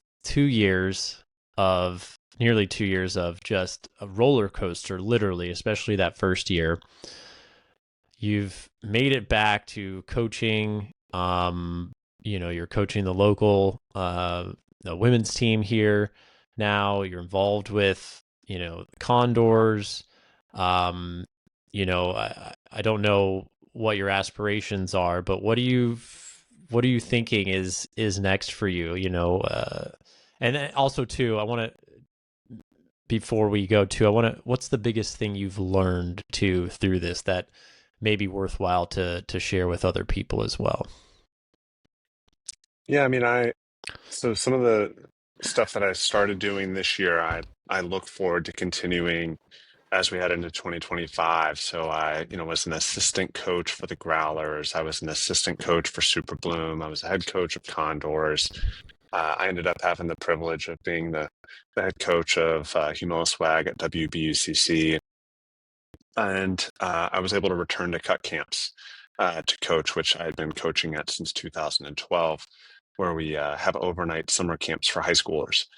And, I, returned to being able to do my job for the most part with Game Point Performance. I look forward to doing all those things in 2025. I've just been selected as a head coach, co-head coach for Super Bloom, the women's pro team here in San Diego. I will be assistant coaching the Growlers. Condors, that season's a little farther away, so we'll end up having conversations around that. And, I look forward to having some conversations with one of the Team USAs about ways that I can help them. I'm, really quite involved with Frisbee still. And I love the people that are in Ultimate. I have so many close connections there. It's something I've spent an inordinate amount of time learning about and becoming um, well versed in. I think I have some somewhat unique experiences in Ultimate, just because I've moved around the country a lot, and then also because of the dedication and focus that I've had to training physically for the sport and the people I've been exposed to. Um, I very much enjoy taking what I've learned and mentoring other players, and that's probably what's ahead of me the most. Brett Matsuka is trying to plant into my head playing some grandmasters at some point. You know, just Of so course he everyone, is. of course he is, just so everyone knows, the even my most optimistic surgeon told me that my best case scenario was that I would walk short distances on on flat surfaces only. So no uneven surfaces and no walking long distances, no running or anything like that, unless I had like an assisted brace, which I do have an assisted brace that I've away from time to time. But I've already kind of exceeded those expectations. As you mentioned, I was able to walk around in the sand in Portugal, and my orthopedic surgeon knows that I've done that, and she's thrilled. She's like, "I'd never thought you'd ever be able to do it, and the fact that you're able to do it now is an absolute miracle." I was able to walk up some cobblestone inclined roads while I was there. I didn't do it well, but I was able to do it. And, as time goes on, I think I'll be able to do it better and better. And so I don't really know what my ceiling is. Playing competitive ultimate at like the main level is not going to be in my future. But maybe I'll be able to play some Frisbee at some point at some level, whether it's just pickup or whatever. And it'll probably be with my brace on. Time will tell. I'm not setting that as a goal. My expectations are not set that high. Expectations of myself are just to continue putting in the amount of energy and effort that I've been putting into my recovery and seeing gradual improvement. As far as like what's the thing I've learned the most, and that's a super tough thing. I think a lot of it is like how important a community around you is, whether it's your church community or your Frisbee community or, you know, all of those things, because I think we've entered an age in which we have a lot of mobility, right? We can live anywhere we want to live. We can oftentimes work remotely. Sometimes that means that we're physically far away from family, and all those things are certainly the case for me and Kayla. And having people that care about you and are willing to like inconvenience themselves because they care about you can make all the difference in the world. Whether they're giving you the ride to the hyperbaric chamber, or they're bringing you food, they're just encouraging you. They swing by and just smile at you a little bit, which you and your wife did for me very often. That stuff matters way more than most people would guess. And so, like, I just would encourage people to, if you are kind of missing a sense of community, just know that that is something very fundamental to the human experience, that need for it. And Mm-hmm. I would encourage you to pour yourself into the people around you, and when they're hurting and when they're needy, uh, I, it feels great to help those people. And it is going to be the case that at some point you're probably going to need someone else. Yeah. Yeah. I imagine that when you went, part of why the struggle of going home was challenging is that, yeah, you're kind of in a smaller space by yourself, right? Or, obviously Kayla's there, but she's still got responsibilities and other duties too, versus being in a hospital and there's lots of people, you have multiple smiling faces or people there helping you. So that's maybe a small example, but I have that experience too of, when was going through my cancer journey and being in the hospital, you've got all these people and you've got like energy around you, and then you go home and you're like, it's quiet and you don't have that anymore. So it's more difficult to get that. So yeah, having that community come by, stop by, bring you some food, whatever it may be, that is so important. Yeah. But wow. Well, praise God that you are here. I'm so thankful you're here. I remember being in that hospital just a few weeks. I don't know how many weeks after. I was literally got married a week after your incident and then went to South Africa. But it's just so cool to see. And I know that there's so much in store for you. You clearly have so much more to do, and so many miracles along the way.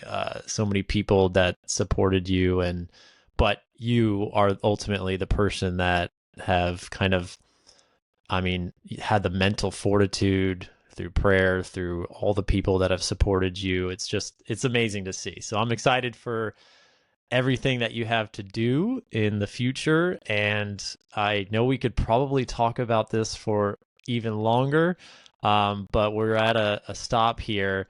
So we'll have to talk about, Beach Worlds next time and all those other fun ultimate topics, because this one ended up not being as much about ultimate. So we will get to that next time. But yeah, thanks for joining, Goose. And we will anything else you want to say? Any last words? No, just thanks for having me, Kurt. And I